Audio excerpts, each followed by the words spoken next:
panjang mau pendek durasi tidak ada masalah. Halo, assalamualaikum warahmatullahi wabarakatuh. Assalamualaikum. Selamat sore. Jadi kita di Teras Asa episode ke-6. Di episode ke-6 ini kita akan ngobrol bersama Kak Yunita Amai. Jadi Kak Yunita ini senior saya di kampus di Psikologi UNM. Dan saya sendiri merasa memiliki kedekatan karena ada unsur lu. Ada unsur lu. Satu kampung. Walaupun sebenarnya 6 jam beda. Lu terlalu luas soalnya. Lu terlalu luas. Ya. Kak Yunita dari Lu Timur, saya dari Lu Belopa. Nah, Kak Yunita ini dan saya sama-sama berkutat di dunia HR, sumber daya manusia, dan saya tertarik belajar di Kak Yunita. Nah, pertanyaan pertama Kak Yunita ini, silakan memperkenalkan diri. Ya, sebelumnya terima kasih untuk tim Asa sudah mengundang saya hari ini untuk ngobrol tentang Odi ya. Jadi untuk ngobrol tentang ini via live itu baru pertama kali. Jadi sorry kalau saya agak kaku atau kikuk sedikit ya. Apa lagi ya? Di bidang HR itu saya mulainya 2016. Sekarang 2024 ya, kurang lebih beberapa berbagai macam dinamikanya sudah dialami ya, sampai hari ini masih memilih untuk stay di bidang ini sih gitu. Ya. Nanda cek Nanda, suara kedengaran itu? Ada Kak Nanda lagi. Ya. Jadi artinya dari 2016 ke 2024 itu 8 tahun kali. Iya. Beda jauh sama saya yang baru 3 tahun. Jadi tema kita ini menghadap ke sini kan. Grogi dia. Parit biasanya menghadap ke sini dan lain. Jadi fokus menghadap ke kamera. Jadi tema kita ini adalah perusahaan dan talent melejit dengan organisasi development. Nah, saya biasanya Kak hanya lihat ini Odi, orang bisa bilangnya anak Odi kok. Odi organisasi development. Kamu hire apa? Rekrutmen. Ya, rekrutmen. Saya rekrutmen, saya industrial relation. Kalau saya misalnya anak GA. Ya, anak GA. Terus ada juga yang Odi. Salah satunya Odi. Ada Odi, dan Odi ini kalau yang saya dengar dan saya baca lebih banyak ke perusahaan-perusahaan yang sudah cenderung agak besar gitu dari luar. Nah ini di kesempatan ini sebenarnya saya mau belajar sama Kak Yunita. Jadi ini Odi sebenarnya apa ini? Kalau tadi Asmer bilang di perusahaan besar, sebenarnya enggak juga sih. Sekarang banyak bisnis-bisnis kecil yang Odi-nya bagus menurut saya ya, karena kita enggak bicara skala tapi prosesnya di dalam itu bisa saja sudah Odi kayak gitu. Nah, kalau cerita sedikit sih, sebelumnya saya juga terjun di HR itu coba dulu di rekrutmen.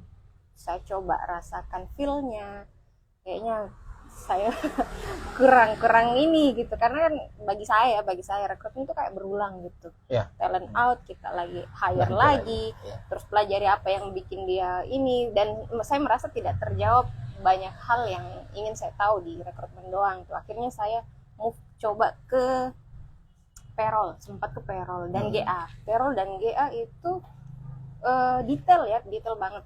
Jadi butuh akurasi yang tinggi dan monoton. Nah, saya sempat jalankan tuh beberapa bulan, ternyata saya cuma betah di 3 bulan doang.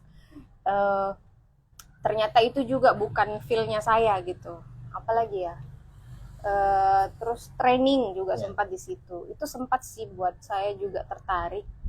Cuman ternyata ada yang lebih seru, dan menurut saya itu Odi. Yang paling seru dari semua bidang HR. Nah, kenapa sampai akhirnya spesifik ke Odi itu?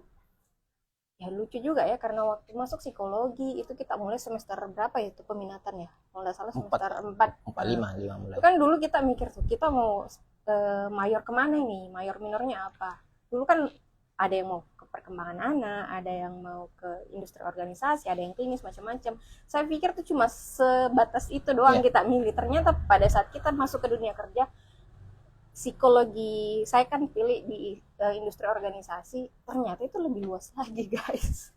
Dan makin ke dalam tuh ternyata makin luas. Tapi memang betul sih, saya memang pernah dengar juga bahwa ilmu itu begitu, makin kita gali makin banyak yang kita nggak tahu kan. Nah, itu sih, jadi saya memutuskan ke diri saya bahwa saya mau belajar di bidang ini tuh, saya mau ahli di satu bidang yang lebih spesifik, khususnya audit gitu sih ceritanya, perjalanannya. Dan 2016 sampai ke 2018 itu saya masih generalis. Maksudnya saya mau coba ini, mau coba itu. 2019 saya putuskan enggak, saya cuma mau satu aja. Jadi misalnya ada opportunity yang selain itu, saya sudah no, saya tidak akan nyaman, tidak akan excited untuk bidang itu kecuali bidang audit. Jadi disclaimer dulu, saya sebenarnya bukan pakar ya, bukan sama sekali bukan dan tidak merasa ahli audit, cuman saya adalah seorang praktisi, eksekutor sih lebihnya, orang yang senang bekerja di bidang ini. Jadi kalau mungkin lebih jauh mungkin banyak yang lebih ahli, tapi sejauh ini apa yang kita bahas nanti itu sih lebih ke apa yang sudah saya lewati, apa yang saya pelajari selama ini, dan memang tidak jauh dari itu untuk sekarang ya, untuk beberapa tahun terakhir, dari 2019 sampai sekarang kayak gitu sih.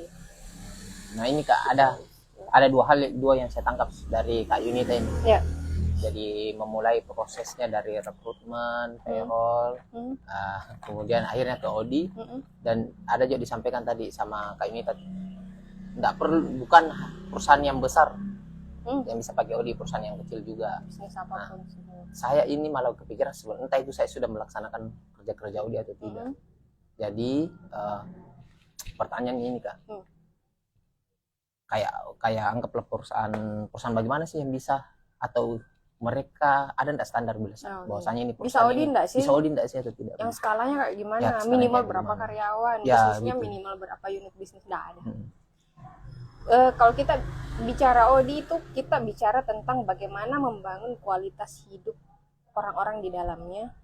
Yang kedua, kita mengupayakan efisiensi dan efektivitas, dalam hal ini produktivitas. Selama kita mengupayakan itu dan kita proses itu di sana, maka itu Audit ada di sana. Jadi kita nggak bicara skala. Jadi mau bisnis kecil tapi kita mau bikin orang-orang ini bekerja menjadi lebih produktif, kita akan Audit, mau nggak mau itu sudah Audit kayak gitu. Bisnis skala besar pun seperti itu, kalau dia masih tetap menggunakan metode-metode lama, terus tidak mengandalkan manusianya di dalam, pokoknya terserah kalian, yang jelas mesin saya dijalankan aja segitunya, nggak usah kita mengembangkan, ya itu mungkin di situ tidak ada Audit. Jadi kita nggak bicara tentang skala, pemahaman saya itu kita nggak bicara skala perusahaannya, tapi bagaimana sih orang berproses di dalam situ kayak gitu. Berarti kerja Audit kalau dari paradigma yang tadi, bisa saja Audit sudah jalan, organisasi development sudah jalan tanpa disadari, bahkan tanpa ada HR-nya. Betul. Tanpa disadari. Cuman kan kalau kita lebih concern lagi betul-betul menjalankan Audit itu ada metodenya gitu, yang memang pendekatan ini sudah dibuktikan akan berhasil kayak gitu. Kalau kita ikuti tahap-tahapnya, ya 99% berhasil tanpa kita istilahnya main trial error doang, tanpa ada referensi sama sekali ya. Bisa saja kita Audit, tapi kalau kita jalankan apa yang sudah dipelajari oleh pakar-pakar, ahli-ahli, tentu itu jadi lebih efektif ketimbang ternyata kita melakukan ini semua Audit juga ternyata tanpa kita sadar, itu maksudnya kurang ini ya kayak gitu. Bisa saja terjadi, tapi Audit yang sesungguhnya kalau menurut saya efektifnya ya tetap harus ada landasan berpikirnya yang secara ilmiah. Walaupun kita praktisi ya, saya selalu seperti itu ya, kita memang S1 tapi literasi itu tidak boleh tumpul gitu, jadi tetap kita sandarkan ke sana. Tadi Kak Yunita bilang kata kuncinya itu berkualitas, SDM-nya dan berkualitas, terus ada efisiensi dan hal produktivitas. Itu kalau dua hal itu jalan, artinya Audit jalan ada sebenarnya di perusahaan. Tapi Kak, kenapa apakah memang, tapi saya menurut memang sih harus ada yang satu sebagai orang yang sebagai sebagai orang yang menjalankan Audit disebut dengan agen perubahan. Ya, Ya, dan biasanya itu dijalankan oleh HRD. atau konsultan, macam-macam bentuknya seperti itu. Nah, Menurut tak kenapa itu Kak, harus ada misalnya ada harus ada HR, harus OD ada yang penggeraknya memang, karena Oh. OD itu esensinya OD itu perubahan. Jadi ini ada sekumpulan orang di dalam bisnis yang mau kita ubah apapun itu, yang misalnya dari kondisi A ke B menjadi lebih baik lah intinya. Dan kita butuh orang yang bisa memfasilitasi itu. Jadi bukan menjawab masalah-masalah. Ya. Apa masalah mesin saja nggak seperti itu, tapi mengantarkan mereka menjawab sendiri pertanyaannya, memfasilitasi. Dan orang yang mendorong untuk melakukan perubahan itu disebut dengan agen perubahan. Berarti memang butuh dan harus memang ada satu. Itu ada agen perubahan itu praktisi SDM-nya sendiri, apapun bentuknya, apakah itu HRD, konsultan mungkin, atau bagian departemen khusus di bidang itu, kayak gitu. Ini enggak apa-apa, ini pertanyaan kita melompat-lompat ini. Boleh. ODI ini ini yang saya bingungkan juga. ODI ini akan fokus ke mengembangkan talent atau mengembangkan perusahaan? Ausim. Mengembangkan organisasinya, tapi berfokus ke people-nya. Mengembangkan organisasi. By people-nya, lewat orang-orangnya. Karena ODI itu sangat memandang karyawan itu sebagai manusia, sebagaimana manusia. Jadi maksudnya gini, ketika sebuah bisnis mau bertransformasi, misalnya dari tahun ini mau seperti ini kondisinya, mau meningkat lagi di tahun depan, orang-orangnya yang harus di maintenance, di gimana caranya ini. Jadi istilahnya tidak seperti mesin ya, tinggal tombol on off gini kita langsung berangkat, tidak, karena ada banyak kita butuh banyak sensitivitas terhadap how to handle people supaya bisa mencapai apa yang diharapkan, kayak gitu sih. Berarti bukan pertanyaan perusahaan atau talent, artinya yang memang harus disentuh adalah people-nya, karena dengan people-nya disentuh berubah, perusahaannya akan ikut berubah. Karena kan pada intinya kan kenapa bisnis itu ada, ya karena tentu saja ada sasaran yang mau dicapai. Sasarannya apa ya, tidak jauh-jauh pasti profit gitu. Untuk mencapai profit itu kita membutuhkan orang yang bisa kooperatif, bisa bekerja dengan baik, tapi juga dengan hati yang puas, dalam artian kepuasan kerjanya bagus, kelangsungan hidupnya bagus, terperhatikan lah gitu. Jadi saling perusahaan juga diuntungkan, begitupun dengan karyawannya, sebenarnya seperti itu harapannya sebenarnya. Ini tetap jalan juga, tetap jalan. Saya kan orangnya entah karena usia atau saya lebih gampang memahami kalau teknis. Makanya saya pertanyaan kemarin, Kak, ini ODI KPI kan dia kerja, rekrutmen kan. Jadi mungkin pertanyaanku, bisakah dibantu saya untuk lebih paham ODI sebenarnya itu mengerjakan ini? Karena umumnya kalau secara value saya sudah paham, artinya ODI akan fokus ke pengembangan people-nya, perubahan people-nya. KPI itu hanya tools sebenarnya. Oh ya, tools. Dia hanya tools, sama dengan kita bilang anajab, assessment. Itu tools yang alat tempur kita sebagai HR untuk melakukan ODI ini gitu. Jadi itu hanya, jadi sebenarnya begini, sorry nih agak saya mundur kembali. Kenapa saya tertarik ke bidang ini? Karena gini, selama mengikuti pelatihan, saya tuh sudah jenuh dengan hal-hal yang kayak gini. Kita harus ini ke karyawan, kita harus itu, perusahaan harus begini, harus begitu, tapi how to-nya bagaimana gitu. Saya ngerti bahwa karyawan ini harus dikembangkan, tapi how to mengembangkan karyawan, ya itulah tools-tools itu. Oke, saya bikin KPI, oke saya bikin job desk, oke saya bikin apalagi instruksi kerja, SOP dan lain-lain. Tapi bagaimana cara membuat itu dulu, udah benar apa enggak, itu yang pertama. Yang kedua, kalau udah jadi memangnya mau apa setelah itu. Nah itu ternyata semua pertanyaan-pertanyaanku itu terjawab di prosesnya. Jadi ya siapa sih HR yang tidak ingin karyawannya itu lebih baik, lebih produktif, bukan karyawannya, mengembangkan karyawan di suatu perusahaan, pasti semuanya mau, tapi bagaimana melakukan itu? Nah itu salah satunya dengan cara KPI. Jadi jangan bilang saya sudah buat KPI saya sudah OD. OD, ya. Tapi kamu buat KPI tanpa perencanaan, tanpa sasaran yang jelas, OD-nya dipertanyakan menurut saya. Ya. Berarti job desk, Alat doang KPI, gitu sih. SOP dan sebagainya itu adalah alat untuk Betul. alat di OD-nya. Makanya tahun 2019 sampai 2021 saya tuh betul-betul terjun ke teknis seperti yang Asmar bilang tadi. Betul-betul saya kejar betul bagaimana biar KPI itu sampai detail-detailnya saya tahu. Iya. Sampai model departemen bagaimanapun itu saya bisa buatkan, sampai model unit bisnis apapun itu saya buatkan, itu betul-betul saya kejar karena saya paham OD tapi toolsnya saya tidak kuasai. Ya blow on juga saya karena gini, ketika kita mulai OD kita ini akan berhadapan dengan budaya kerja yang lama, berhadapan sama orang-orang yang tentu akan menentang perubahan, pasti ada. Nah, kalau kita tidak kuat, kalau kita pemahaman kita hanya sekedar umum, tidak konkret, gampang sekali kita dipatahkan dan HR menjadi kehilangan power, kehilangan wibawa, kehilangan kepercayaan lah menurut saya. Jadi menurut saya kalau tadi pertanyaannya KPI itu OD nggak sih? Istilahnya kurang lebih seperti itu ya. Apakah ya kurang lebih seperti itu?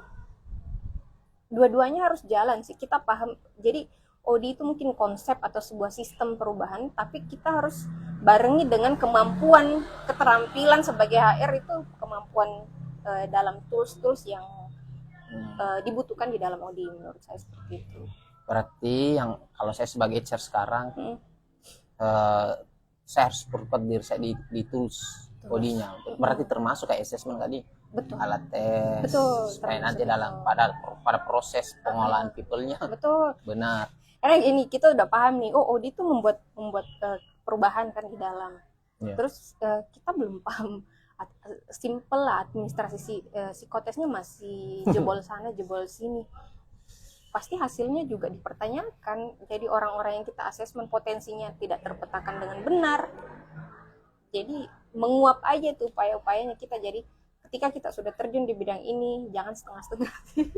Saya pun sebenarnya belum menguasai semua tools, tapi saya sedang di anak tangga itu. Pengennya begitu mendorong terus diri saya supaya apa sih sejauh ini yang masih yang sudah saya lewati mungkin itu KPI ya, KPI, kemudian job desk itu seru ternyata. Selama ini kita tuh kira job desk itu di atas kertas jadi selesai. Ternyata enggak guys, dan itu seru sekali ketika kita sudah bisa implementasikan. Job spec bagaimana, job spec itu kan biasanya di bawah job desk kan, paling di bawah kecil, udah gitu. Ternyata itu bisa banyak fungsinya kalau kita betul-betul paham, itu fungsinya sangat-sangat memudahkan rekrutmen menurut saya. Itu sih.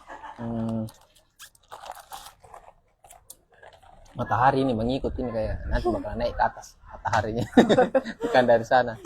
Nah, artinya ya saya memang sih sejauh ini kan artinya bisa saja secara tidak langsung KPI yang bagus itu membantu dalam proses OD. Anggaplah langkahnya. Ya, start awalnya. Ini saya ngomong bukan pendapat saya kali ini. Ini pendapat dari referensi yang paling saya andalkan dari saya pakai bukunya PPM Management ya. Di situ langkah pertama yang kita lakukan untuk OD, tunggu dulu. Pertanyaannya adalah kenapa orang mau menggunakan OD? Tentu ada masalah kan? Ada. Oh iya. Pasti ada keresahan di sana. Nah, yang pertama kita lakukan adalah identifikasi masalahnya. Tanyain dulu, gali dulu apa masalahnya. Kalau enggak ada masalah, kualitas produknya bagus, penjualan oke, orang-orangnya have fun, puas, berarti kan ada masalah efisien ya gitu kan. Jadi kita harus cari dulu masalahnya apa. Tapi enggak ada sih kayaknya di perusahaan yang sudah sestabil itu. Pasti akan terus ini kan berusaha meningkat terus. Yang pertama identifikasi masalah. Ini saya buat singkat dulu ya supaya kelihatan dulu garis umumnya. Identifikasi masalah, kemudian yang kedua kita harus betul-betul riset. Jadi beda identifikasi masalahnya apa, risetnya apa beda. Yang ketiga kita lakukan intervensi, proses intervensi, dan yang terakhir itu kita evaluasi. Berarti start awalnya berarti identifikasi masalah. Identifikasi masalah itu kita bisa mulai dengan pertanyaan sederhana, tapi inilah big dari inti dari OD-nya itu sendiri. Yang pertama kita kalau tahu masalahnya apa, ya kita coba paling dasar tuh kita tanya apa sasaran strategiknya perusahaan ini. Nggak mungkin ada bisnis yang tidak punya sasaran yang mau dicapai. Ya tidak jauh-jauh pasti banyak tuh jawaban. Saya yakin dari situ akan, terutama dari head of departemennya masing-masing akan keluar tuh keluhan-keluhan mungkin. Nah, terus kemudian kita juga bisa tanya apakah peraturan yang sudah ditetapkan di perusahaan tersebut sudah dijalankan dengan benar. Kemudian prosedur-prosedur SOP kerja sudah dilakukan dengan sesuai, minim pelanggaran lah istilahnya kayak gitu. Itu dari situ sih macam-macam pertanyaan-pertanyaan dasar yang kita bisa lontarkan. Nah, tahap keduanya riset ini kita udah terjun. Nah, dari identifikasi masalah, kalau kita sudah dapat misalnya masalahnya adalah apa misalnya? Karyawan nggak paham. Oke, masalah kompetensi mungkin ya. Jadi ya. Oke, yang kedua kita riset. Riset bisa dengan cara yang pertama kita analisa dokumen yang ada. Analisa dulu dokumen yang ada. Pertama, bagaimana penilaian kinerja dari karyawan, dinilai dengan apa orang-orang di sana selama ini. Oh, nggak ada sih atasannya kalau mau lanjut kontrak lanjut aja, tidak saya gitu. Oh, berarti masalahnya satu, tidak ada tolak ukur yang jelas. Oke, itu kemudian apa lagi, misalnya masalah kompetensi itu kurang ahli di posisi itu, ternyata dia belum cukup skill yang mumpuni gitu untuk posisi itu, masih ada kurangnya, tapi dia di sisi lain punya keahlian ini yang nggak bisa kalau bukan dia gitu. Jadi belum merata nih, belum match dengan jabatan dengan orangnya, berarti kebutuhan adalah peningkatan kompetensi kayak gitu. Nah itu kita riset melalui dokumen, mungkin dengan ini juga sih dokumen job desk-nya, pihak-pihak yang kita anggap bisa memberikan opini, informasi apa yang jadi kita sudah, ini bentuk pertanggungjawaban kita juga ke manajemen. Jadi kita udah dapat nih masalahnya apa, ambil dari karyawan, dengarkan dari tim direksi, manajemen, kemudian kita buktikan dengan hasil risetnya kita seperti apa. Nah, dapat nih. Nah, kita pikirkanlah strategi apa yang bisa kita lakukan untuk mengubah keadaan yang sebelumnya menjadi lebih baik. Nah, kita masuk ke proses intervensi. Proses intervensi itu ada 3 juga di dalamnya. Ya. Dan ini proses intervensi itu paling yang paling sering digunakan itu metodenya Kurt Lewin, dia peneliti asal Amerika. Ini di buku yang saya baca, dan ternyata saya coba buka literatur yang lain, ternyata masih itu. Sebenarnya teori-teori klasik ya, sebenarnya udah lama sekali, tapi ternyata sampai hari ini masih itu yang dipakai. Nah, apa saja tahapannya? Yang pertama kita lakukan unfreeze. Unfreeze itu mencairkan. Jadi kurang lebih seperti ini. Ketika kita masuk di satu kumpulan orang di dalam bisnisnya, ada berbagai macam karakter di dalamnya. Mereka ini kan sudah punya budaya mereka sendiri, pola-pola kebiasaan, pola-pola berpikir, pola-pola kerja, itu kan sudah terbentuk. Jadi yang disebut budaya kerja itu bukan apa yang ditempel di dinding, kita 5S senyum, sapa, salam, dada kayak gitu. Bukannya itu, tapi apa yang terjadi, apa yang sudah terbentuk di dalam, itu sebenarnya yang budaya yang real ya. Nah, ini kan mereka sudah stabil nih bentuknya. Nah, menurut Kurt Lewin yang kita lakukan pertama pada saat kita mau proses intervensi itu kita cairkan dulu ini. Cairkan dulu. Anggaplah ini analogi saya ya, misalnya anggaplah sebuah es batu, beku kan mereka dengan segala, mereka ya sudah sehari-hari ya begitu doang, nggak ada yang ini kan, nggak ada yang berubah. Apa yang kita lakukan untuk mencairkan sebuah es? Dihangatkan. Apalagi? Kasih pindah ruangan. Jadi kita akan berpikir dulu nih. Tapi sebelum itu kan kita mikir dulu nih, diapain ya? Kita lihat dulu. Oh, dia sekarang di suhu ini sampai dia membeku ini. Gimana? Memungkinkan enggak kalau saya keluarkan sebentar kayak gitu? Apa yang terjadi? Ngamuk enggak? Kurang lebih gitu. Jadi kita proses unfreeze itu mengganggu kestabilannya mereka. Paham nggak sih? Kalau yang saya tangkap seperti itu. Jadi bukan mengganggu sih, salah juga kalau kita bilang mengganggu, kita kayak pembuat owner. Tapi memang kesannya bakal begitu. Iya. Ketika HR masuk berusaha mendobrak, mencairkan apa yang sudah sering terjadi, itu kecil kemungkinan tidak mengalami penolakan. Iya, pasti ada. Nah, tugas kita pada saat unfreeze ini adalah membesarkan jumlah orang yang menerima daripada yang menolak. Oh iya. Gitu. Kita lihat nih presentasinya. Jadi kita mungkin di proses unfreeze ini kalau realnya ya, pada saat kita praktek itu implementasinya mulailah sounding gitu. Gimana kita sounding? Boleh lewat meeting-meeting bulanan.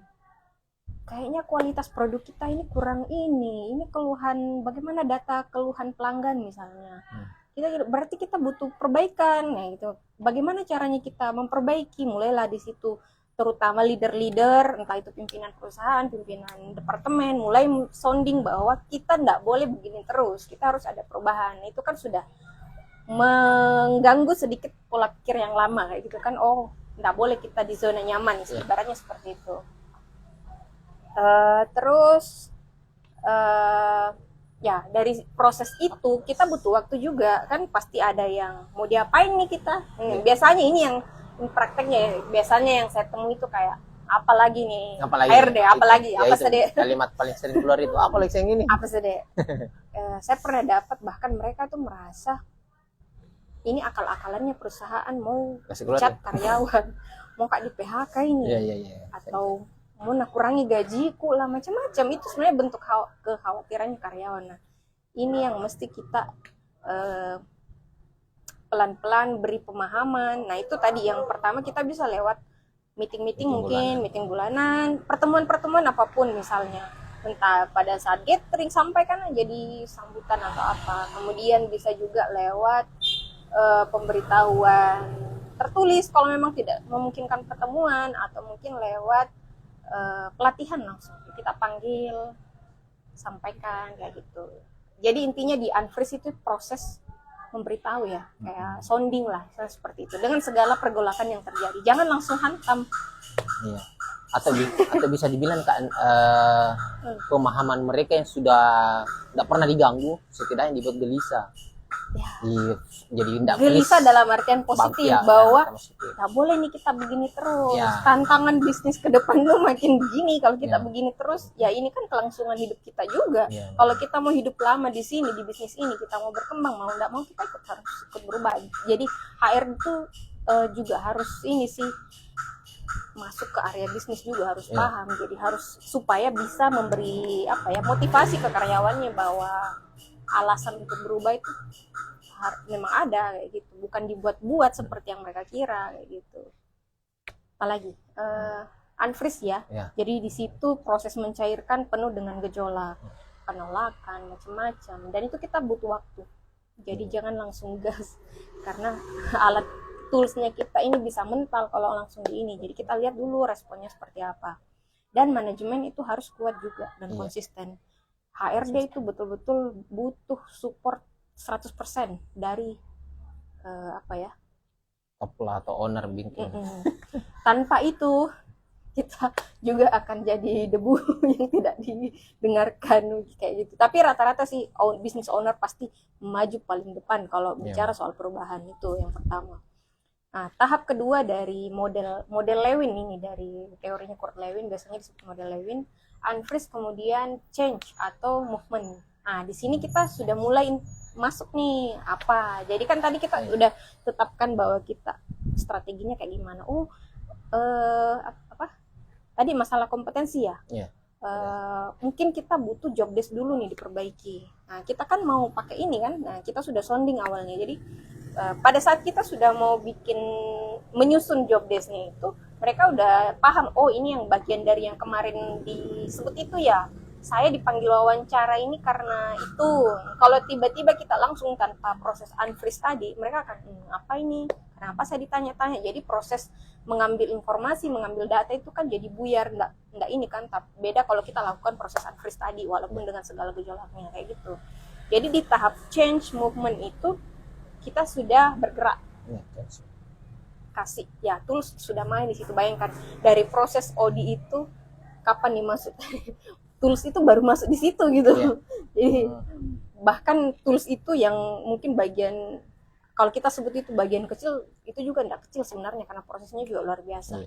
Nah itu, misalnya kita mau susun job desk-nya, mungkin kita mau asesmen, mungkin melihat potensi-potensi orang di situ. Apa benar nih selama ini penempatannya udah cocok, jangan sampai ada yang lebih potensial untuk posisi itu, dan dia juga tersiksa mungkin di situ, mungkin ada yang lebih ini, kurang teliti dia tapi dikasih urusan payroll, jangan, nanti dikasih urusan admin, nggak bisa Excel, kasihan. Kasihan anaknya, mungkin coba jadi konten kreator yang lebih ini kan, orangnya lebih suka ketemu ini ekstrovert misalnya, kayak gitulah kurang lebih. Jadi change. Nah, proses change juga ini kan ada banyak ya, macam-macam. Itu tadi bisa lewat intervensi SDM-nya, orangnya, apakah mindset-nya yang kita mau ubah, bisa lewat pelatihan. Bisa juga lewat intervensi teknologi. Teknologi misalnya dari model kertas, apa-apa kertas kita mau ganti dengan aplikasi. Sederhana aja, Google Form juga bisa. Yang penting kita mengurangi proses, meringkas pekerjaan-pekerjaan yang bikin panjang urusan kayak gitu kan. Bisa juga coaching mungkin juga termasuk. Bisa juga. Terus intervensi organisasinya atau strukturnya. Pangkas nih yang nggak perlu, atau kita rotasi, atau kita ya strukturnya yang kita ubah kayak gitu. Itu intervensi struktural namanya. Nah, itu proses change dan movement ya. Tahap ketiga dari model Lewin itu disebut dengan refreeze ini kita membekukan kembali. Tadi kan dicairkan. Terus kita kita ubah komposisinya, kita ubah elemen-elemen di dalamnya, lalu kita bekukan kembali. Apa itu dibekukan? Kita menjaga konsistensi apa yang sudah kita ubah. Ini yang susah juga. Jadi dari 3 tahap ini nggak ada yang mudah sebenarnya. Jadi misalnya kita sudah buatkan KPI ya, atau job desk. Kalau kita tidak lakukan refreshing ya, refresh itu mental. Jadi apa yang kita sudah lakukan kemarin itu menguap begitu saja karena tidak terbentuk perilakunya, kita sudah lepas atau kita sudah kewalahan atau kita ngeblank sendiri sebagai HR ya, nggak boleh. Jadi kita sudah persiapkan, memang harus ini akan kita lewati dan tidak boleh pokoknya maju, pokoknya pantang mundur. Kalau sudah di tahap itu jangan sampai ini. Gimana caranya kita menjaga konsistensi itu dengan refresh itu adalah memegang teguh apa yang sudah kita tetapkan, dan kekuatan kita itu kan di peraturan perusahaan kan, kebijakan-kebijakan manajemen. Pokoknya enggak ada toleransi. Enggak ada. Saya pernah sampai ditutupin telepon, dibantingkan telepon. Yang kedua pernah dibilangi HRD enggak becus. Bodoh amat. Bagi saya enggak ambil sakit hati. Saya cuma anggap itu sebagai kasihan ya, seberat itu ya. Jadi mereka, saya cuma coba pahami saja sih ya, kita sebagai HR sudah tahu proses itu, kita jangan sampai tersulut emosi karena hal-hal kayak gitu. Bagi mereka mungkin itu memang berat karena kan kompetensinya orang itu kan beda-beda, kondisi mentalnya juga beda-beda, mainnya mereka juga beda-beda, dan kita tidak bisa atur segitu ininya kan. Jadi kalau ada respon seperti itu ya pokoknya konsisten. Waktu itu kita lagi susun KPI gitu. Nah, untuk terapkan KPI itu kan di pengumpulan data itu kan bisa per 3 bulan, bisa per bulan juga, bisa per 6 bulan. Nah, pasti ada nih yang bandel, nggak mau isi, terlambat, segala macam. Kita kan sudah buat kebijakan nih, misalnya kalau telat apa konsekuensinya. Dan konsistensi adalah menjalankan itu. Jangan sampai HRD-nya main belakang. Sini Mi, penting jangan bilang-bilang no. Kapan satu kali main begitu? Jangan percaya sama karyawan, dia pasti ngomong sama temannya gitu. Dan tidak ada gunanya memberi toleransi seperti itu. Nah, kayak gitu sih. Kecuali ya, kalau saya sih bukan tipe yang kaku sekali juga. Maksudnya kayak gini, saya melihat upayanya orang gitu. Misalnya kayak tadi saya bilang, kita menjaga konsistensi tapi melihat juga prosesnya mereka. Kadangkala itu hambatan fasilitas mungkin yang membuat misalnya, sorry Bu, kemarin saya coba kirim ternyata tidak, kayak gitu tuh masih saya, apalagi di tahun pertama ya, itu saya masih welcome banget untuk toleransi hal-hal seperti itu. Saya lihat upayanya seperti apa, bagaimana dia mencoba menghubungi misalnya, ada upayanya lah, ada ikhtiarnya. Jadi kalau saya sih dalam tahun pertama saya masih sangat longgar, kecuali kalau ada sikap yang kurang, itikat baiknya kurang, gas. Pokoknya nggak ada ngomong apapun, pokoknya ya jalan aja kayak gitu sih kurang lebih. Nah itu sih, jadi tadi ada tiga tahapan menurut Kurt Lewin. Berarti kalau yang tadi untuk nge-freeze-kan kembali memang poinnya adalah di HR-nya sendiri atau di orang yang menjalankan audit. Luar biasa sekali perannya nih agen perubahan. Bayangkan itu menjaga fokusnya, menjaga visinya sendiri dari awal memulai sampai titik terakhir. Nah ini langkah terakhir setelah kita lakukan tahapan intervensi adalah evaluasi. Evaluasinya gimana evaluasinya kira-kira? Hasilnya ternyata kalau kita kategorikan lah sedang, rendah, sedang, atau performa, berarti nah ini kan pasti di evaluasi ini kan bentuk kita pertanggung jawabnya kita, agen perubahan atau sebagai HRD ke manajemen. Manajemen pasti rasakan sendiri perubahan ini, cuman kan tidak elok juga kalau sekedar merasakan doang. Jadi tetap ada bentuk secara ilmiahnya juga, secara data kita tampilkan juga. Jadi kembali lagi ke identifikasi masalah sebelumnya apa, misalnya tadi masalah kompetensi. Nah, bagaimana kita membuktikan bahwa kompetensi ini dengan segala intervensi yang kita berikan, apakah sudah maju, ada kemajuan, jadi ada perubahan atau seperti apa, itu kita tampilkan. Misalnya, kemarin setelah perubahan ini loh hasil asesmennya, yang sebelumnya kita asesmen begini, hasilnya si A, yang sekarang setelah kita lakukan ini dalam waktu sekian bulan, ini kalau tidak salah asesmen itu hanya boleh dilakukan dalam waktu 6 bulan minimal. Jadi 6 bulan kemudian baru bisa kita asesmen kembali hasilnya, prosesnya. Nah, itu kita tampilkan hasilnya, jadi ada before afternya gitu, dan itu by data. Nah itu kembali lagi toolsnya apa? Psikotes kan, psikotes, wawancara. Nah itu, jadi kalau orang bilang ODI itu KPI kah? ODI itu job desk kah? ODI itu asesmennya kah? Ya iya ya tidak juga, maksudnya itu kan hanya bagian dari istilahnya ya alatnya kita doang, tapi itu semua besar sekali perannya di situ. Kapan kita tidak akurat dalam menggunakan tools itu, ya mati juga kita, omongan kita nggak akan dipercaya, kayak gitu sih. Nah, itu evaluasi ya. Jadi kalau saya misalnya dipercayakan oleh sebuah bisnis untuk menjalankan ODI, saya nggak akan mau kalau target kerjanya hanya waktu 3 bulan. Paham ya? Kalau bicara ODI, kita bicara evaluasi per tahun minimal. Itu pun pasti dengan perubahan yang tidak langsung ini, tapi signifikan gitu. Berasa, tapi tidak yang, jangan harap tahun depan sudah langsung ini, karena kita ini kan menghandle people-nya ini yang kita giring. Tidak semudah itu, tapi apapun perubahan yang mereka sudah upayakan itu kita harus apresiasi, yang selama kita bergerak daripada tidak sama sekali kan, kayak gitu sih. Jadi evaluasi itu tadi, bagaimana kita mengukur ODI apakah kita berhasil atau tidak, ya itu tadi tolok ukurnya bisa macam-macam, tapi intinya sih harus by data. Kalau misalnya identifikasi masalah tadi, misalnya ini ya masalah kualitas produk, berarti kan kita bisa lihat dari angka berapa jumlah barang reject yang dulu sama yang sekarang, apakah sudah ada mengalami pengurangan. Jadi kalau kita menggunakan menjalankan seluruh proses ini dengan baik, itu pertanggungjawaban kita juga menjadi lebih baik ya. Karena kalau tidak, ini akan dipatahkan oleh opini-opini dangkal yang misalnya, itu masih ada barang reject, kau sudah audit tapi ini barang reject. Masih ada, Jangan pakai satu case untuk menyimpulkan semua. Jadi kita bicara harus ada data kayak gitu sih. Ya, tuh mungkin kira-kira seperti itu. Saya untuk rekan Asa, saya agak sedikit lega karena kayak tadi baru mulai ngobrol ini saya sesak dalam artian apa sih ODI ini? Ya artinya ODI itu serangkaian, prosesnya panjang. KPI dan sebagainya itu hanya tools. Dijelaskan juga tadi dari assessment, riset, intervensi, dan evaluasi.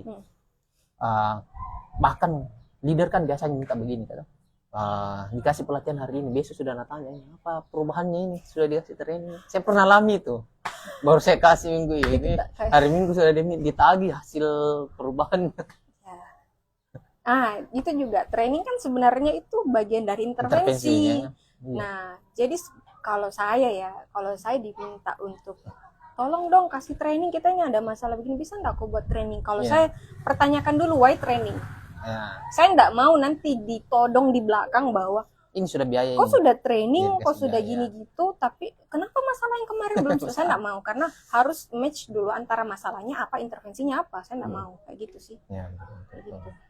Nah, kalau jalan ini arti kalau dalam proses Odi kan pasti ada tantangannya. Ada. Nah, pasti kan. Ada banget. Saya bisa sudah tangkap dari Kak Yunita ini, penolakan dari internal. Ya. Yang kedua mungkin bisa mental si HR-nya itu loh. Kok kita berjuang sendiri sih? Ya. Ya, ini tidak didukung dan ini apa sih hal yang berat lainnya itu biasanya muncul tantangannya kalau kita melakukan serangkaian proses Odi. Tantangan kalau yang pertama dari HRD-nya dulu ya. Betul tadi bahwa kesiapan mental. Bagaimana menjaga supaya mental kita oke menghadapi ini semua? Yang pertama memang tidak lepas dari pengetahuan dan pemahaman dan skillnya kita dulu. Kapan kita lemah di pengetahuan, pemahaman dan skillnya kita juga meragukan diri sendiri, ya enggak sih? Pasti banyak E-nya itu menjawab. Itu kayak apa ya? Saya juga tidak yakin dengan benar nih apa yang saya lakukan. Jangan. Jadi harus paham dulu itu. Dan saya sih sejauh ini ya, mungkin di mata orang mungkin sama, dan saya juga merasa umur saya juga sebenarnya belum terlalu matang untuk bidang ini. Masih banyak senior-senior kita yang lebih berpengalaman. Cuman sejauh ini memang belum semua hal yang saya lakukan, tapi saya itu selalu ngikut dengan apa yang dibutuhkan sama perusahaan. Maksudnya gini, ketika perusahaan itu sudah butuh, dia butuh instruksi kerja, saya sama sekali belum pernah. Saya harus belajar harus. Dan prinsip saya memang tidak ada hal di dunia ini yang tidak bisa dipelajari. Dan dilarang dipelajari itu kayaknya enggak ada sih, selama kita mau dan memang boleh secara legalitas untuk mempelajari itu. Beda kalau misalnya saya harus maksa belajar tentang hukum, kan itu bukan bidang paling dasar-dasarnya doang kayak gitu. Jadi menurut saya kita harus terus ini mengisi apa, jangan minat itu nomor sekian sih kalau kita sudah masuk di bisnis ya. Apa yang dibutuhkan di sana kita harus menyediakan itu, upayakan menyediakan. Kecuali memang kita tidak mampu ya upayakan bantuan dari luar. Jadi saya pun juga sebenarnya tidak pernah berdiri sendiri. Saya pun cari teman diskusi. Kalau saya tidak dapat teman diskusi yang tepat ya saya baca buku. Buku itu seperti teman sih menjawab keresahan. Kalau nggak dapat dari buku, saya nonton di YouTube mungkin, atau cari seminar-seminar yang sesuai dengan yang saya butuhkan. Jadi nggak tahu ya, mungkin ada orang yang sukanya kan generalis ya.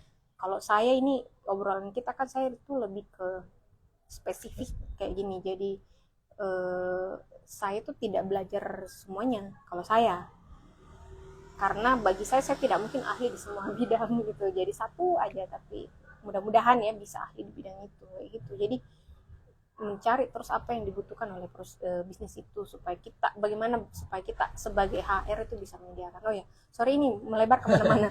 Tadi pertanyaannya adalah tantangannya. Oke, itu sebagai HRD bagaimana menjaga mentalnya siap, fokus, konsisten. Bayangkan itu kita bicara 1 tahun dulu toh, 1 tahun menjaga itu sampai di tahap evaluasi dan selesai itu. Apakah itu selesai? Tidak, pasti ada PR di tahun berikutnya, dan itu Odi akan berjalan terus dari tahun ke tahun. Tapi kan kelihatan tuh sasaran kerja, kembali lagi ke KPI sih sebenarnya. Saya kan KPI itu bukan sekedar KPI individu, ada KPI-nya perusahaan juga, ada yang mau dicapai juga. Jadi evaluasinya juga enggak jauh dari situ. Pasti KPI perusahaan gimana tahun ini, tahun depan gimana, kita berhasil sekian berkat apa yang sudah kita lakukan mungkin. Nah itu tantangannya dari HRD-nya. Yang kedua tantangan dari bagi pekerja ya, kesiapannya sih, kesiapan untuk berubah. Karena kan dalam bisnis itu macam-macam ya. Saya belum pernah ketemu bisnis yang semuanya itu anak milenial atau Gen Z semua. Belum pernah.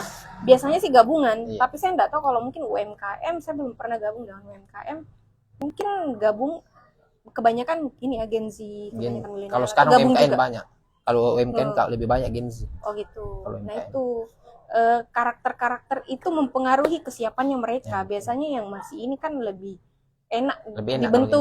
kalau ini, ya, Cuma dengan segala sikap kritisnya yang perlu kita ini juga, itu. Jadi memahami karakter mereka juga, karena berubah bagi siapapun kan pasti nggak mudah ya. Iya. Nah, yang agak sulit itu kalau pekerjaannya itu terbagi dari banyak sih. ada Karakter. yang Gen Z milenial, ada yang baby Baby boomer. boomers, Nah, lebih parah. baby boomers ini Sekolah.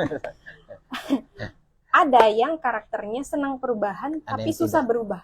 Oh iya. Pengen banget berubah, wah keren Harus sekali bisa. kalau kita berubah, tapi bagaimana? Tolong bantu saya. Nah, itu yang harus digiring pelan-pelan. Kita apresiasi yang mau kayak gitu, tapi yang sudah nggak mau berubah, berubahnya susah, Iya. nggak tahu caranya berubah. Masya Allah, pengaruhi orang lagi supaya nggak berubah. Saya pernah dapat itu kan. Ya, Tapi milenial bilang kalau ada perubahan di sini kayaknya yang paling susah untuk berubah saya bahasanya. Tapi dia terima aja kalau ada perubahan. ya kurang lebih itu Begitu. tantangan. Jadi kesiapan dari pekerjaannya juga, tapi itu ya memang butuh proses. Jadi banyak bersabar. Jadi kalau intinya kalau menghadapi itu jangan, oh saya ditolak nih, ya Ya. nggak usah nih kalau kayak gitu. Udahlah, jangan, karena itu normal untuk dialami. Nah, yang bagi perusahaan sendiri, tantangan OD-nya adalah kesiapannya juga memberi fasilitas sih sebenarnya. Mensupport, memfasilitasi, memberi dukungan secara power, kayak gitu sih. Jadi masing-masing akan menghadapi tantangan. Di HR sendiri kita rasakan juga cukup berat, tapi ya kita harus paham bahwa bagi karyawan juga berat, bagi perusahaan pun juga penuh dengan pertimbangan kayak gitu. Jadi sama-sama kita saling mengerti kalau mau kita mencapai harmoni kayak gitu. Jadi harus kita saling memahami. Dan HR memang harus sabar sih, kalau memang kita yang jadi tumpuan unek-unek mau ndak mau, ya kita yang harus pintar kelola itu. Iya. Berarti memang Kak, selain HR-nya ini selain harus sabar, kalau kata kunci yang disampaikan sama Kak Yuni tadi adalah memang pengetahuannya harus dimatangkan. Jangan sampai di tengah jalan malah meragukan dan tidak lanjut Iya, lagi. karena prosesnya. kita jadi mentalnya down juga kalau kita ndak ini kan nggak yakin sama Iya, diri nggak sendiri. yakin. Betul itu sih. Itu sih. Ini sudah menuju akhir-akhir ini kan? Oh ya. Ya, menuju. Sorry kalau penjelasanku agak teoritis, mungkin kaku. Nah, Mudah-mudahan bisa dipahami. ada enggak perusahaan yang Kak Yunita lihat dan Kak Yunita suka lihat, oh ini perusahaan ini sudah pakai OD dan bagus Ki? Kayaknya jangan sebut merek ya, Ya, tapi ya, ada. Cuman kalau Makassar itu saya harus mengakui, ini pendapat pribadi, boleh setuju atau tidak, Makassar itu agak ketinggalan dari sisi OD-nya. Atau berkodok OD saja tapi Kadang nih kita HC, kita HRBP, tapi di dalamnya itu masih HR doang. ya, masih belum development apa-apa, masih personalia kayak gitu. Tapi ya bisnis owner yang sudah mau ke sana itu banyak. Ya, betul. Cuman untuk memahami apa-apa yang berubah kalau kita OD itu masih sedikit juga untuk mentoleransi bahwa berubah itu enggak sekedar berubah, mereka kan juga harus support segala macam. Jadi kadang itu juga jadi hambatan. Ya, menurut saya kalau pertanyaannya, ada enggak sih perusahaan ini yang OD-nya bagus? Ya ada, saya ada, cuman nggak usah lah kita sebut merek ya. Cuman di Makassar menurut saya masih kurang yang sudah menjalankan itu, karena masih berkutat di kepersonaliaan itu. Betul, turnover juga. Artinya kalau sudah dikasih potong, berarti memang kalau kita mau OD-nya bagus, setidaknya di hal-hal yang mendasar harus selesai juga dulu tadi. Kayak contoh turnovernya, tidak bakalan bisa OD lah. Betul, karena kalau begini. Orangnya mau keluar nanti ganti. Gini Asmar, kadang tuh bisnis owner tuh begini. Saya punya masalah karyawan A, I, U, E, O. Ya. Tolong bikinkan saya KPI. Langsung kontan begitu. Nah, kalau posisi konsultan, ya kok minta begitu ya udah, ya kan? Iya. Tapi kalau saya posisi HR di dalam, saya akan nego dulu. Tapi sejauh ini kami, sorry saya sebut ini ya, kalau kami di Excelentra mengupayakan itu tidak terjadi. Kenapa? Karena beban moral bagi konsultan juga ketika mau KPI, tapi after itu tidak jalan. Kenapa tidak jalan? Karena peraturan perusahaannya belum tegak. prosedur yang HRIS-nya belum jalan, terus job desk dan segala macam belum jelas. Jadi kamu misalnya ya, Asmar, saya kasih kamu target KPI, ya udah terserah kamu. Gimana mau kau jungkir balik, pokoknya kau capai KPI. Itu kan ibarat kita kasih orang tujuan tapi tidak dikasih alamatnya. Iya. Enggak sih? Nah, job desk itu kan how to do-nya. Atau SOP dan segala macam. Kalau kita langsung kasih target ya bingung lah, kocar-kacir, burn out. Kan kasihan karyawannya. Jadi itu saya juga sekarang agak dilematis ya kalau langsung gitu, kayak langsung minta bikinkan saya ini dong. Nah, itu kembali lagi bahwa tools itu hanya bagian dari kalau kita mengharapkan perubahan, identifikasi masalah itu memang betul-betul harus tepat tajam, benar-benar menyeluruh dulu, dicek dulu, pahami juga karakter dan budayanya. Walaupun misalnya perusahaan ini butuh ini, bisa nggak sekaligus? Jangan sampai kaget, kan kasihan. Pelan-pelan. Jadi harus memang kita juga sebagai HR pahamkan ke business ownernya, manajemennya, bahwa kalau kita mau operasional kita tetap berlangsung sebagaimana biasanya, tidak terganggu, tidak ada yang kaget atau kayak gimana, ya sebaiknya kita mulai di ini dulu. Kalau mereka sudah terbiasa, karena begini, kalau kita sudah terapkan ODI dengan berbagai intervensinya, tentu kan ada perubahan dari pekerjaan mereka sehari-hari. Yang biasanya tidak harus isi KPI jadi harus isi KPI, yang biasanya tidak kayak gini harus sekarang sudah harus perhatikan SOP. Biasanya kan yang penting lihat teman, oh kayak begitu, ya udah saya juga begitu. Itu kan banyak hal yang harus berubah bagi mereka, dan itu butuh waktu, dan kita harus kembali lagi menghargai, memahami, mengerti bahwa mereka adalah human, manusia. Berarti dukungan dari manajemen ini atau owner ini, selain fasilitas ini, dia harus tetap menghargai waktu. Nggak bisa mana ini? Nggak bisa guys. Saya sih kalau ada sudah disodori kayak gitu, cari yang lainnya, jangan saya. Nah, saya tidak sehebat itu, bin Saladin. Saya ada 2 pertanyaan terakhir ini. Pertanyaan paling pertama ini, sebelum terakhir. Ada masih kegelisahan yang kita sampaikan terkait ODI? Gelisah tentang? Ada mungkin, kan biasanya mungkin masih ada yang kita mau sampaikan atau kita lupa tadi dari yang kita jelaskan sebelum-sebelumnya. Ada yang kita tambahkan atau bagaimana? Atau aman ini serangkaian yang tadi kita jelaskan menurut Kak? Kalau saya sih menurutku, saya paham sekarang. Nah, cuma jangan sampai ada yang ternyata kita kelewat. Siapa tahu ada yang mau bertanya. Ada suami tak dari masuk. Coba. Siapa tahu ada yang sambil kita tunggu ya. Coba saya pikir dulu. Saya gelisah enggak ya? Barangkali ada yang mau memantik dengan pertanyaan, boleh. Atau lanjut ke pertanyaan yang kedua atau yang terakhir.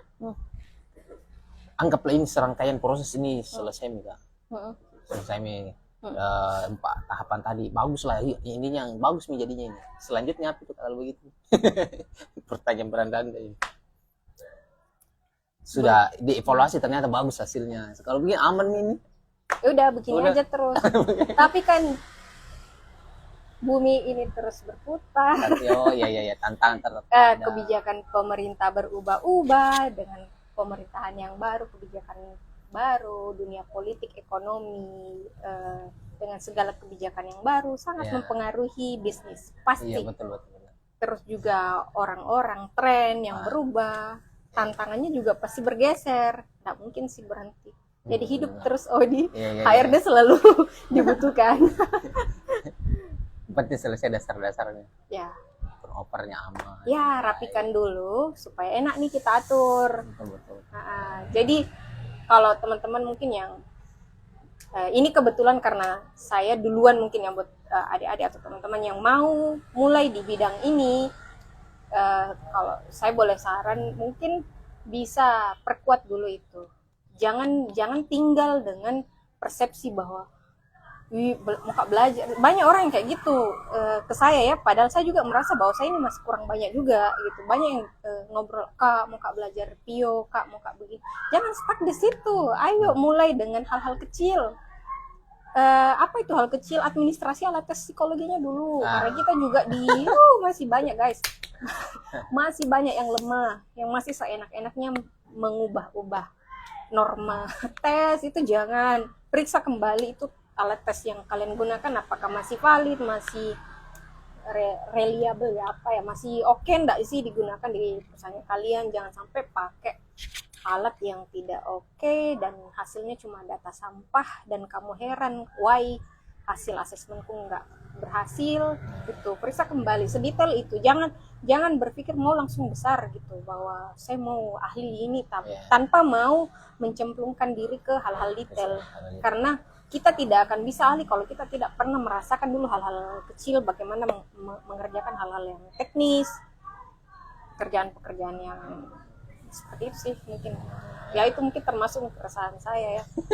Buat saya sendiri juga jangan gitu, intinya jangan lelah untuk belajar terus. Nah, saya mikir apalagi ya, dia yang tools apa lagi nih after KPI, OKR ya. Sih OKR kayaknya belum ada kayak di Makassar. Apa sudah ada ya pakai OKR? Ada tak kenalan saya pakai OKR Kak. Oh, Makassar. Iya. Okay. Bahkan sekarang pernah dia tahap OKR. Sekarang OKR-nya dia enggak pakai, dia lebih kepada tanggung jawab. Oh, jadi KPI sudah enggak ada gitu. Tanggung jawab full tanggung jawab. Itu ya sih ya, entah bagaimana prosesnya. Boleh mungkin nanti diundang ke sini biar kita dengar bagaimana pergolakan yang ini. Oke. Sobat Asa, obrolan kita terkait perusahaan dan talent melejit dengan organisasi development kita cukupkan sampai sini. Saya ini dari Asa Timur Indonesia kan mengucapkan banyak terima kasih atas waktunya Kak Yunita ini. Walaupun sebenarnya ini kodok jahatnya saya mau belajar. Sama-sama sih, saya juga belajar. Jadi saya itu belajar dengan ngobrol sebenarnya. Dari kuliah tuh saya gitu. Jadi saya makin kalau mau ujian cari teman ngobrol. Ya saya baca buku baru ngobrol. Kalau ngobrol tuh masuk lagi kembali ke saya. Itu ya, saya juga berterima kasih ke Asa untuk difasilitasi di sini. Mudah-mudahan sih harapan saya ini juga kegelisahan. Ayo dong yang minat di bidang ini, ngapain kayak kita di Makassar, bisa jalan sendiri-sendiri. Nggak usah lah kita mikir kau, saya. Ya, ayo saling ini gitu. Biar kita makin sharing atau merasa kayak apa ya, jangan merasa kurang atau kayak gimana. Atau mungkin merasa lebih, jangan mikir kodong begitu. Ayo sama-sama sharing ki. Barangkali case-nya di tempat tak dan di tempatku ada beda, jadi kita saling memperkaya literasi, referensi. Ngapain kayak gitu supaya harapan saya sih HRD-nya Makassar juga makin bersaing lah dengan yang ada di Jawa ya. Kalau saya pribadi mungkin ada yang nggak setuju kita agak terlambat, jadi ayo sama-sama gitu buat mengejar itu supaya bisnis yang ada di Makassar juga naik level juga jadi kan sayang tuh kalau waktu kuliah kan kita belajar banyak hal ya. Itulah after di dunia kerja ternyata belum sampai situ. Ini aja yang paling dasar kita belum terlalu kuasai juga itu. Jadi yuk itu sih kalau siap kerja. Siap, alhamdulillah. Baik, makasih banyak Kak Yunita. Semoga kita ada collab selanjutnya lagi. Amin. Untuk Sobat Asa, sampai jumpa di Teras Asa yang ke-7. Dadah.